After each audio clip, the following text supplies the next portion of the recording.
सोचिए कि आप पूरे महीने मेहनत करें और जब 1 तारीख को आप इंतज़ार कर रहे हैं कि सैलरी आने वाली है, 2 बजे तक नहीं आई, 5 बजे तक नहीं आई, 6 बजे तक नहीं आई, फिर आपको पता चलता है कि आपकी सैलरी आएगी ही नहीं।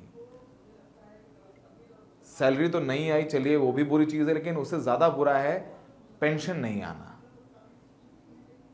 क्योंकि बुजुर्गों का घर, बुजुर्गों का खर्च पेंशन से चलता है, वो तो खुद इतने सक्षम नहीं है कि वो जा करके कहीं काम कर पाए। आदाब, नमस्कार, द रेड माइक में आपका स्वागत है। मैं हूं सौरभ शुक्ला। ये हुआ है हिमाचल प्रदेश में। हिमाचल प्रदेश के 2 लाख से ज्यादा सरकारी कर्मचारियों को महीने की पहली तारीख को वेतन नहीं मिला, जो राज्य में वित्तीय संकट का एक गंभीर संकेत है। मुख्यमंत्री सुखविंदर सिंह सुक्खू ने इस तथ्य को स्वीकार किया है। यह भी कहा जा रहा है कि कर्मचारियों को 10 सितंबर तक सैलरी मिल सकती है, पर अभी यह सिर्फ चर्चा है। मिलेगी नहीं मिलेगी नहीं पता। यानी ये जो पहले 10 दिन है, ये लोगों को निकालने पड़ेंगे, अपनी EMI मैनेज करनी पड़ेगी, स्कूल फीस मैनेज करनी पड़ेगी। हिमाचल प्रदेश में यह बड़ा वित्तीय संकट है। पिछले महीने सैलरी सरकारी कर्मचारियों और पेंशन धारकों को बैंक अकाउंट में, जैसा हमने बताया, अब तक नहीं मिली है, क्रेडिट नहीं हुई है। कहा जा रहा है कि पहली बार है जो सरकारी कर्मचारियों को वेतन नहीं मिला है। वहीं मुख्यमंत्री और मंत्री 2 महीने देरी से अपना वेतन लेंगे। कहा जा रहा है कि सरकारी कर्मचारियों को 10 सितंबर तक सैलरी दे दी जाएगी। केंद्र सरकार से राजस्व घाटा अनुदान के 490 करोड़ रुपए मिलने के बाद ही वेतन और पेंशन मिल पाएगी। हालांकि बिजली बोर्ड के कर्मचारियों और पेंशनरों को वेतन व पेंशन दे दी गई है। सरकार की ओर से मुख्यमंत्री, मुख्य संसदीय सचिव, कैबिनेट दर्जा प्राप्त सलाहकार व सार्वजनिक उपक्रमों के अध्यक्ष उपाध्यक्षों को वेतन व भत्ते भी अगले 2 महीने बाद देरी से देने का फैसला किया गया है। यानी 2 महीने मुख्यमंत्री से लेकर तमाम मंत्री सैलरी नहीं लेंगे। आप ये जानते हैं कि संकट आखिर पैदा क्यों हो गया? वजह क्या है? राज्य सरकार भले ही प्राकृतिक आपदाओं और बाकी आर्थिक चुनौतियों का हवाला दे रही है, मगर असल वजह है जो हम आपको समझाते हैं। हिमाचल पर अभी 86,000 करोड़ का कर्ज है। प्रति नागरिक औसत 1,19,000 रुपए, जो कि अरुणाचल के बाद देश में सबसे ज्यादा है।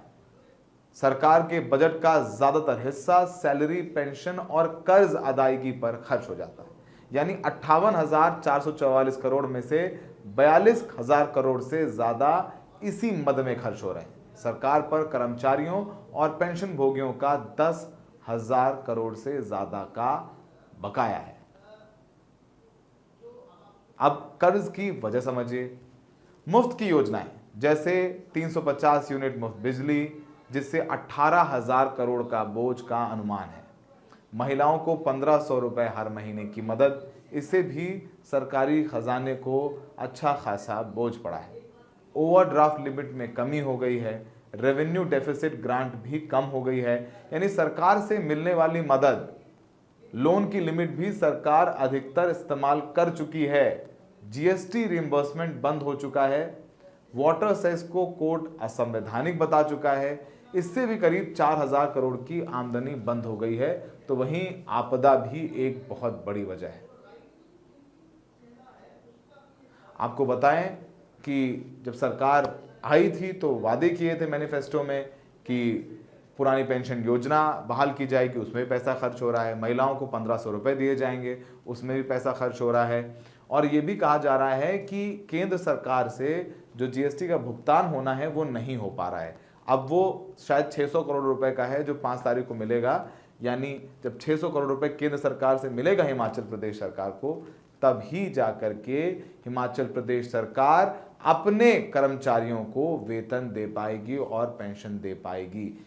ये अभी तक के का लब्बो लुआब है। ये भी कहा जा रहा है कि जब ये पूरी आपदा आई थी पिछले साल, मंडी में जो बाढ़ और भूस्खलन इस तरीके की, उसमें केंद्र सरकार से लगभग 433 करोड़ रुपए ही मिले थे और खर्च हुए हिमाचल प्रदेश के लगभग 5,000 करोड़ रुपए। यानी 45,000 करोड़ रुपए हिमाचल प्रदेश सरकार को अपनी जेब से देना पड़ा। तो अब यही वजह बता रहे हैं कि इस बार धीरे धीरे अकाउंट में पैसा कम होता जा रहा है। आइए सुनते हैं कि मुख्यमंत्री सुखविंदर सिंह सुक्खू इस सैलरी ना आने की या जो वित्तीय संकट खड़ा है उसके लिए किसको जिम्मेदार बता रहे हैं और उनकी सफाई क्या है। आइए सुक्खू साहब को सुनते हैं। और ये भी कह रहे हैं कि वो अपनी सैलरी नहीं लेंगे, भत्ते नहीं लेंगे, मंत्री भी नहीं लेंगे, विधायकों को भी कह रहे हैं कि वो भी खुद ऑप्ट करें कि वो सैलरी और भत्ते नहीं लें। सुक्खू साहब को सुनते हैं। कि पिछली सरकार में जो घोटाला था वो आप बताइए। 5 वर्ष भारतीय जनता पार्टी की सरकार रही, तो 5 वर्ष में भारतीय जनता पार्टी ने सिर्फ 5 वर्ष में 665 करोड़ रुपया राजस्व कमाया 5 साल में। अब आप बताइए घोटाला ये है कि जो 1 साल में 485 करोड़ रुपया हमने सरकार की ट्रेजरी में लाया, 1 साल में, 1 साल में। और जो वो बोल रहे हैं 2-4 ठेकों की बात कर रहे हैं, शराब के ठेकों की, पूरे 5-4 ठेकों की बात करें, वो ओपन ट्रांसपेरेंसी से होता है, उसमें बोली होती, कई बार ठेका ज्यादा आता, कई बार कम होता, लेकिन वो जो रिजर्व प्राइस है वो हमने 10% इस बोली से बढ़ाकर रखा। तो नहीं आए ठेकेदार, तो उन्होंने बोला नहीं आए, तो उसमें क्या हो गया। ये नहीं है घोटाला, तो ये है कि जो 5 साल में 600 करोड़ कमा रहे, हम 1 साल में 500 करोड़ कमा रहे। कौन सा ये खुद अंदाजा लगाइए। लेकिन कई बार आंतरिक राजनीति भी होती है। वो एक्साइज मिनिस्टर कौन थे पिछली बार के, उनको इस बात का जवाब देना चाहिए। पिछली बार के जो एक्साइज मिनिस्टर कौन थे कि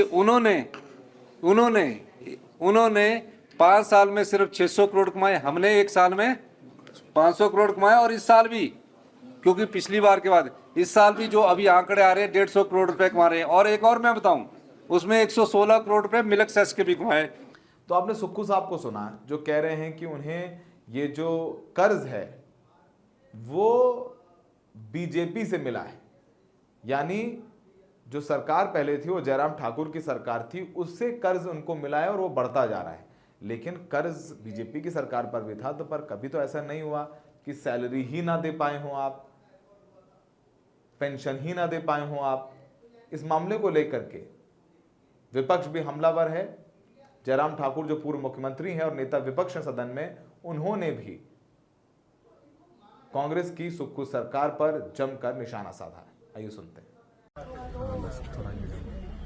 पिछले कई दिनों से हम एक बहुत महत्वपूर्ण विषय पर बात कर रहे थे कि प्रदेश आर्थिक स्थिति से खराब हालत में गुजर रहा है। और बार बार इस बात को लेकर के मुख्यमंत्री जी ने भी कहा, कई सभाओं में कहा, कई कार्यक्रम में कहा, विधानसभा के अंदर भी कहा। और यहां तक कि विधानसभा के अंदर उन्होंने एक स्टेटमेंट दिया जिसमें उन्होंने कहा कि मंत्री और सीपीएस 2 महीने तक अपना सैलरी और ऑनरेरियम जो है उसको विलंबित करेंगे, यानी कि दो महीने के बाद। और स्वाभाविक रूप से इसकी गंभीरता को समझते हुए हम अच्छी तरह से जान सकते हैं कि प्रदेश का आर्थिक संकट के दौर में से गुजर रहा है।